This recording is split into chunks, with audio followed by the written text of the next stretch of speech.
All right, so Phylum Cnidaria. Again, there is a C in there that's silent.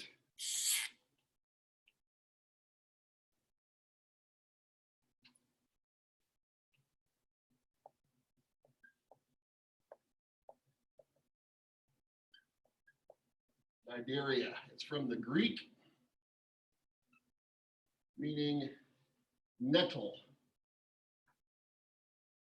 Okay, nettles are a type of plant, and they sting you. They have little sharp pieces on them. Some of you guys have probably been in them at times. It happens.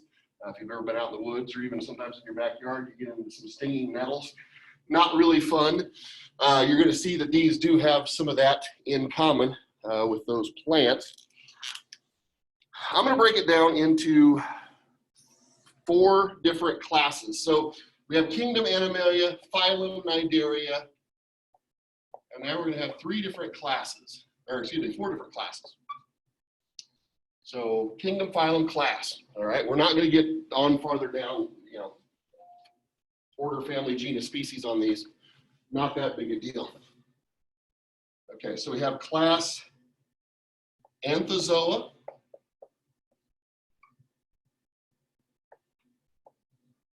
And under that are going to be your anemones,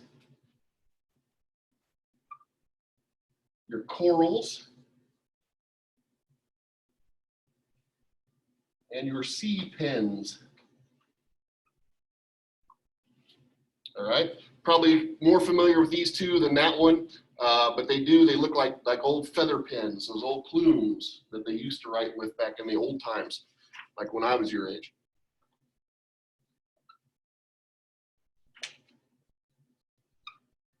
Scyphozoa. These are your jellyfish. They make good sandwiches with peanut butter fish.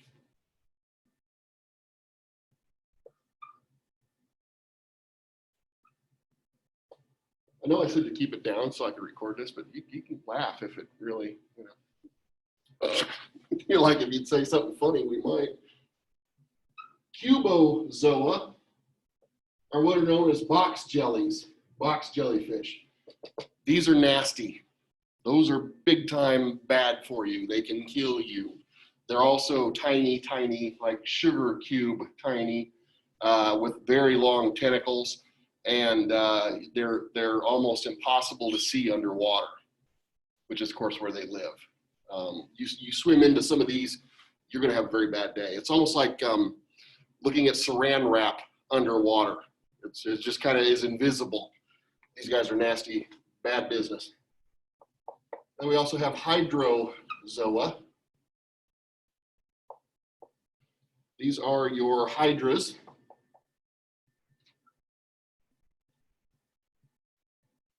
Which are sessile. And we talked about sessile a little bit last time. Sessile means it does not move. They're just kind of there. But then we also have the Portuguese man-o'-war. I'm sure some of you guys, if you are at all interested in animals and watched any of the videos on different things, different types of animals, you may have seen these. The Portuguese man-o'-war is a jellyfish. It's usually purple. It has this big sail that sits above the water. All right, and then just a ton of really, really nasty stingers underneath, tentacles that are filled with stingers underneath. Those things can also make you have a very bad day. The problem with these is a lot of times they migrate, kind of. They show up on a beach and it's covered in these purple guys, and they can get like the size of a football or better. The float part on the top of them. They're very interesting because they're colonial organisms. It's not one animal. It's many, many, many ones, different ones living together in this thing. It's one of those things science is still kind of out there on as to, you know, do we classify it as its own organism? Do we classify it as many different organisms? How, you know, and people still argue it. So They're pretty cool though. They're beautiful animals, but you don't want to be around them. All right, now we talked about nettle, meaning something sharp, something that stings. Can I get rid of this? We good? Okay. And if you guys know anything about anemones, right? You remember Finding Nemo? They have stingers, right? They in the movie, it almost looked like a shock, right? That zzz, zzz, right? That's not really what they do. They have what are called nematocysts. Nematocyst. Speaking of Nemo, right? It's right almost in there, right? A nematocyst means thread sac in Latin. All right. These are stinging cells. So what are the first venomous animals we're going to learn about? Well, it's right here in the very second phylum that we're talking about. Venom's been around for a long time on this planet. It's very effective.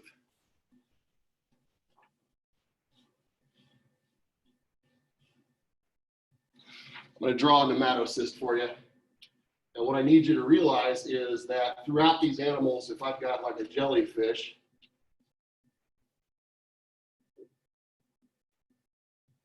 all right, these things are all through here. They're tiny, they're microscopic. They are lined with these little babies, okay? So if we blow one of these up,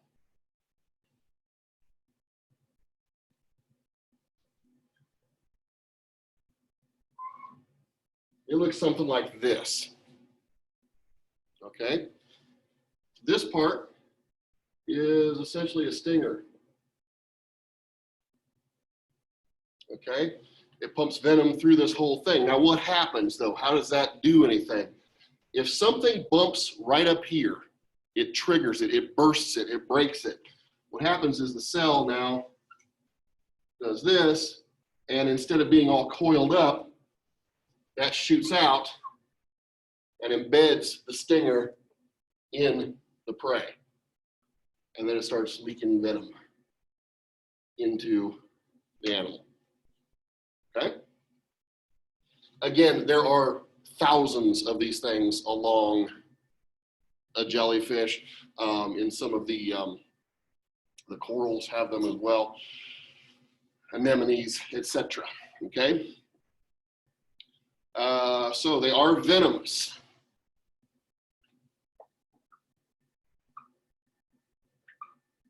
Which is a little different than poison, right? A lot of you guys will use those words interchangeably. Don't, okay? Do they do the same thing? Kind of, right? They both kill you. Venom has to be injected. Poison has to be ingested. And I know with having a mask on, you might not be able to hear the difference, right? It's pretty much about the same word.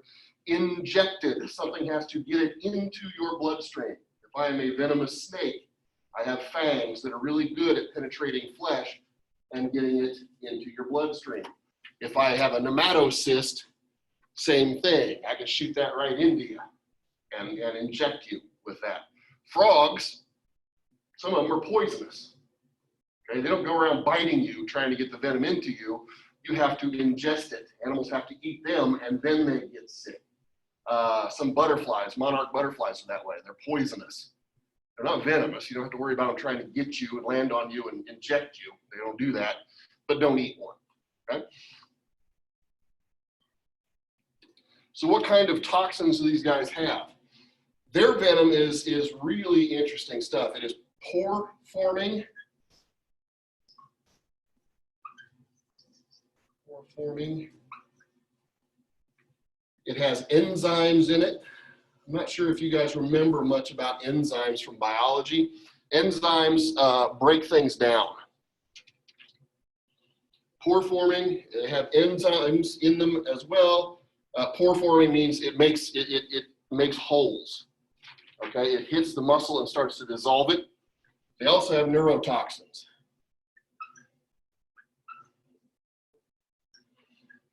Neurotoxins shut down your nervous system.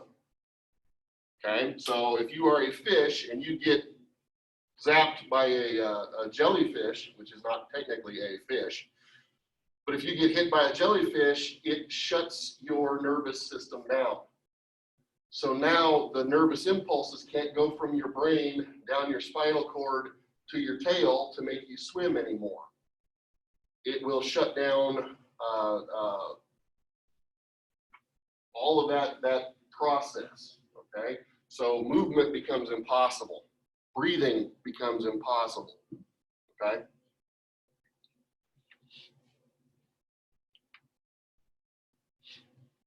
All right. I'll move over on this side, get rid of this. All right, so they are freshwater and marine.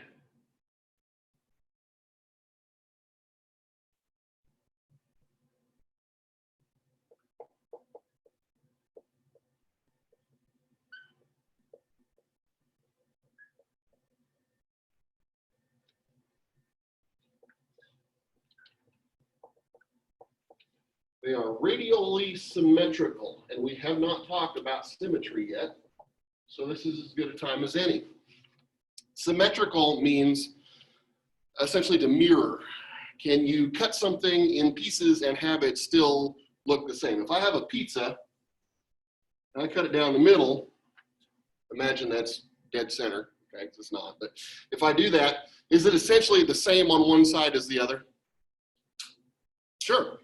What if I do this? Are all four pieces about the same? Let's say we have a cheese pizza. We'll make it easy so we don't have like chunks of pepperoni and stuff, right? It's the same. Doesn't matter which piece you get.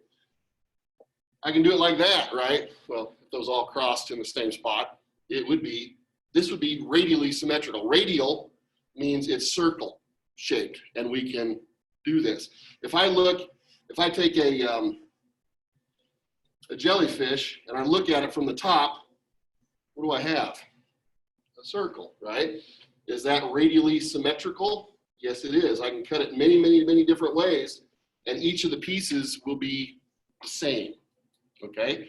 Humans are not radially symmetrical. We'll talk about this coming up.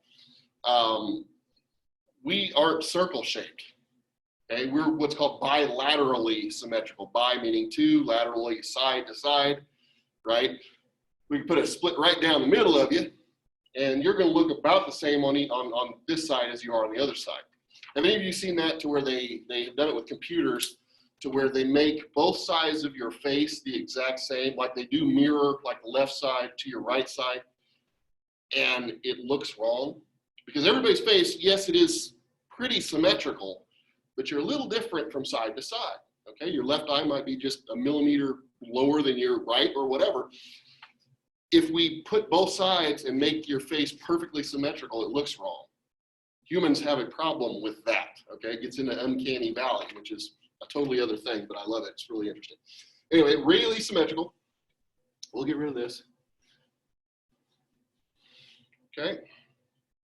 There are two forms. Before we get to that, these guys have a single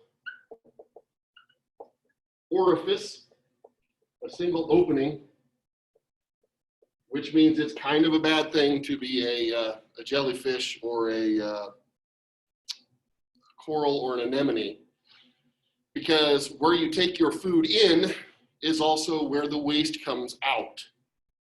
Okay, they're not like us where it passes through. Essentially, there's a mouth inside here and a big opening. If I take food in, I can't move it on through. I've got to push the waste back out through essentially my mouth hole, all right? It's okay, they don't have taste buds. They don't realize that they're not that advanced, okay? So is it kind of a bad thing to be one? Well, looking at it from a human point of view, sure, because, you know, I eat with my mouth and I excrete with my mouth, right? We don't do that, but they do, okay? They have a single orifice, which is used for, like I said, digestion and respiration. Okay, so they breathe using that mouth as well. Okay, they're not advanced enough to have gills. They're not advanced enough to have lungs, but they still do gas exchange. Carbon dioxide comes out, oxygen goes in. Okay, and they actually use that opening for that.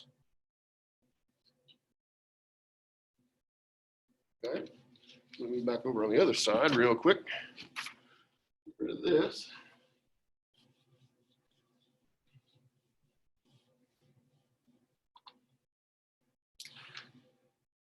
There's two forms.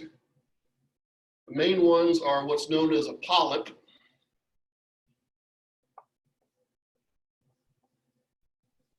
These guys are sessile, they do not move. Okay, they plant along some rocks or along the sea floor, and that's where they stay. Okay, your corals are this way. Sometimes they can build really neat calcium carbonate skeletons. That's where reefs come from. It's just animal on top of animal on top of animal. When one generation passes, they just continue to grow. All right. Some of them, like anemones, are always kind of soft. Now, some anemones can go ahead and pop themselves off and move away from predators, but for the most part, they want to stay where they're at. Okay? But they can if they have to. The other form is what's known as a Medusa.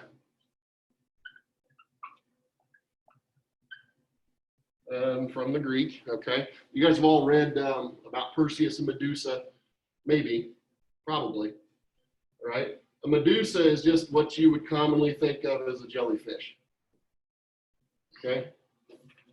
These guys are what we know as motile, which is very close to mobile, right? It means the same thing, they can move. Motile means it can motate, all right? So these guys do move, but a Medusa is more like a jellyfish looking thing. This is going to be more of your anemones and your corals, etc.